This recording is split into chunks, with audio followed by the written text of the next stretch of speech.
Hi, welcome back to my YouTube channel. ಯಾರ್ಯಾರು ನನ್ನ YouTube ಚಾನಲ್ನ ನೋಡ್ತಾ ಇದ್ದೀರಾ, ಪ್ಲೀಸ್ ಸಬ್ಸ್ಕ್ರೈಬ್ ಮಾಡಿ, ಲೈಕ್ ಮಾಡಿ, ಶೇರ್ ಮಾಡಿ, ಕಮೆಂಟ್ ಮಾಡಿ.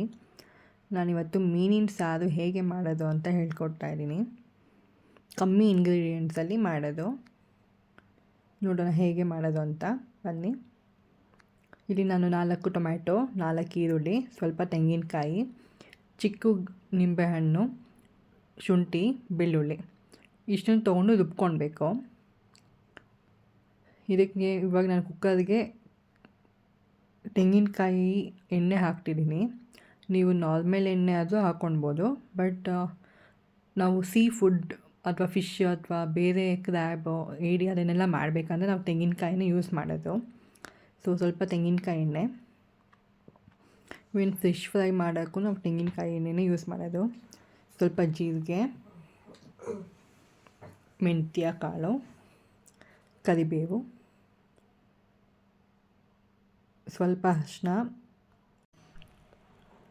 ಹಾಕಿ ಇವಾಗ ನಾವು ರುಬ್ಬಿರೋ ಐಟಮ್ನ ಹಾಕಿ 1 ಸ್ಪೂನ್ ಸಾಂಬಾರು ಪುಡಿ, ನಾರ್ಮಲ್ ಮನೆಯಲ್ಲಿರೋ ಸಾಂಬಾರು ಪುಡಿ, 2 ಚಮಚ ಖಾರದ ಪುಡಿ. ಅಂದರೆ ನಿಮಗೆ ಖಾರ ಹುಳಿ ಜಾಸ್ತಿ ಬೇಕು ಅಂದರೆ ನೀವು ಸ್ವಲ್ಪ ಜಾಸ್ತಿನೇ ಹುಳಿ ಮತ್ತು ಖಾರ ಹಾಕ್ಕೊಳ್ಬೇಕು.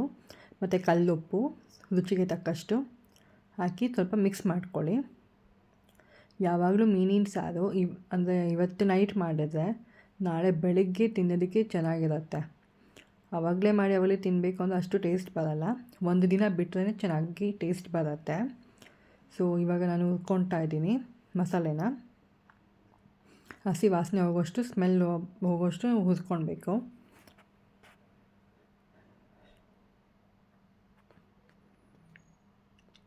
ನಾನಿವಾಗ ಸ್ವಲ್ಪ ಅದು ಹುರಿದ ಮೇಲೆ ಸ್ವಲ್ಪ ನೀರು ಹಾಕ್ಕೊಂಡು, ನಮಗೆ ಸಾರಿಗೆ ಎಷ್ಟು ನೀರು ಬೇಕೋ ಅಷ್ಟು ನೀರು ಹಾಕ್ಕೊಂಡು ಕುದಿಸ್ಕೊಳ್ತಾ ಇದ್ದೀನಿ.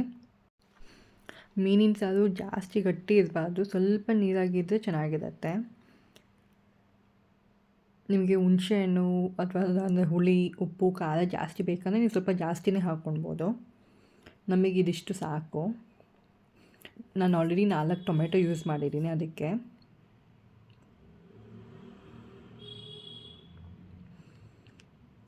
ಇದನ್ನು ಒಂದು 5-10 ನಿಮಿಷ ಬೇಯಿಸ್ಕೊಳ್ಬೇಕು ಸಾಂಬಾರನ್ನ.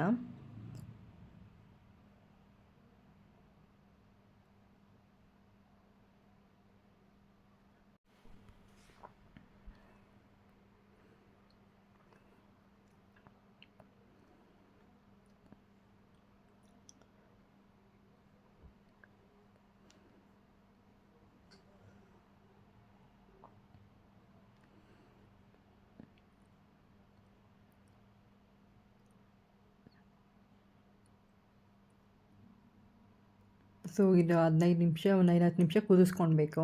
ನಾನಿಲ್ಲಿ ಬಂಗಡೆ ಮಸಾಲೆ ಬಂಗಡೆ ಮೀನು ತೊಗೊಂಡಿದ್ದೀನಿ.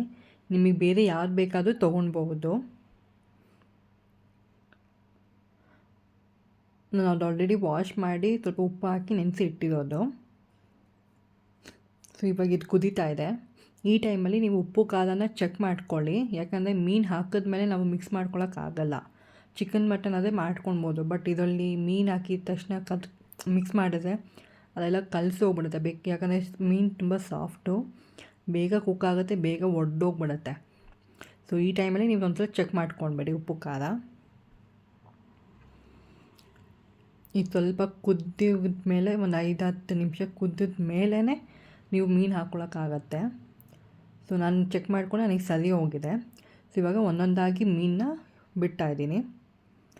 ಹಾಗೆ ನಾನು ಫಿಶಲ್ಲಿ ನೀವು ನೋಡಿದ್ರೆ ಕಣ್ಣಿನ ಪಾರ್ಟ್ ಬಂದ್ಬಿಟ್ಟು ವೈಟಾಗಿದೆ, ಅಂದರೆ ಅದು ಫ್ರೆಶ್ ಮೀನು.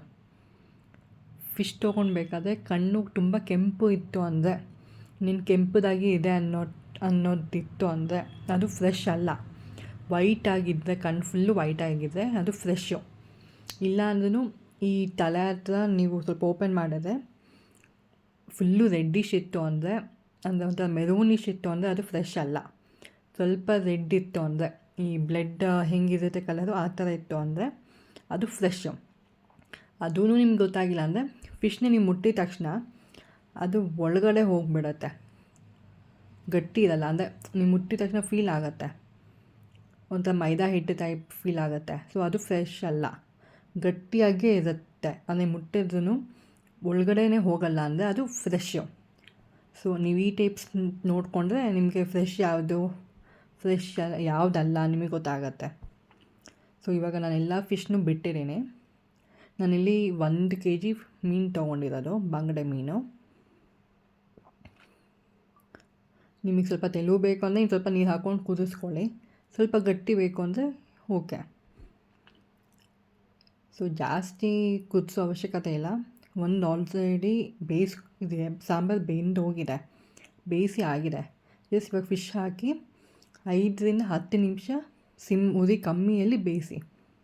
ಉರಿ ಜಾಸ್ತಿ ಇತ್ತು ಅಂದರೆ ಅದು ಒಡ್ಡೋಗ್ಬಿಡುತ್ತೆ, ಬೇಗ ಬೇಯುತ್ತಲ್ವ, ಅದಕ್ಕೆ.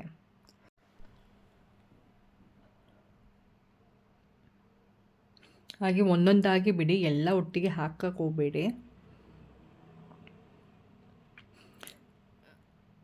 ನಾನು ಎಷ್ಟು ಕಮ್ಮಿಗೆ ಸಾಂಬಾರು ಮಾಡಿದ್ದು, ಬಟ್ ಫಿಶ್ ಹಾಕಿದ ತಕ್ಷಣ ಅದು ಮೇಲೆ ಮೇಲೆ ಸಾರು ಮೇಲೆ ಹತ್ತಿದೆ.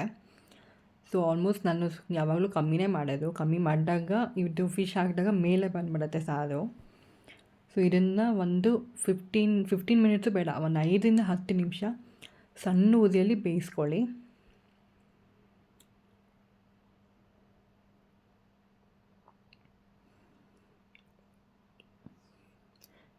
ಫಿಶ್ ಸಾರಿಗೆ ಬಾಯ್ಲ್ಡ್ ರೈಸ್ ಚೆನ್ನಾಗಿರುತ್ತೆ. ಸೊ ಬಾಯ್ಲ್ಡ್ ರೈಸ್ ನನ್ನ ಹತ್ರ ಇರಲಿಲ್ಲ, ಸೊ ನಾನು ನಾರ್ಮಲ್ ರೈಸಲ್ಲೇ ಮಾಡಿದೆ. ಇಲ್ಲಾಂದರೆ ಮುದ್ದೆಗೂ ಚೆನ್ನಾಗಿರುತ್ತೆ. ಸೊ ಇದು ಒಂದು 5-10 ನಿಮಿಷ ಬಾಯ್ಲ್ ಆಗಿದ್ಮೇಲೆ ನೋಡಿ, ಅದು ಬೆಂದಿರೋದಕ್ಕೆ ಸ್ವಲ್ಪ ಸ್ಕಿನ್ನು ಆಚೆ ಬಂದಿದೆ. ಸೊ ಈ ಥರನೂ ಗೊತ್ತಾಗುತ್ತೆ, ಇಲ್ಲಾಂದರೆ ಒಂದು ಪೀಸ್ ನೀವು ಚೆಕ್ ಮಾಡ್ಕೊಳ್ಬೋದು. ಬೆಂದಿದ ಮೇಲೆ ನಿಮಗೆ ಅದು ಫ್ಲೆಶ್ ನೋಡಿದರೆ ವೈಟಿಶ್ ಆಗೇ ಇರುತ್ತೆ ಒಳಗಡೆ. ಸೊ ಅದು ಫ್ರೆಶ್ಶು. ಸೊ ನಿಮ್ಮ ಮೀನಿನ ಸಾರು ಅನ್ನದ ಜೊತೆ ರೆಡಿ ಇದೆ. ಈ ರೆಸಿಪಿ ಮಾಡಿ ಕಮೆಂಟ್ ಮಾಡಿ ನನಗೆ ಹೇಳಿ. Thank you.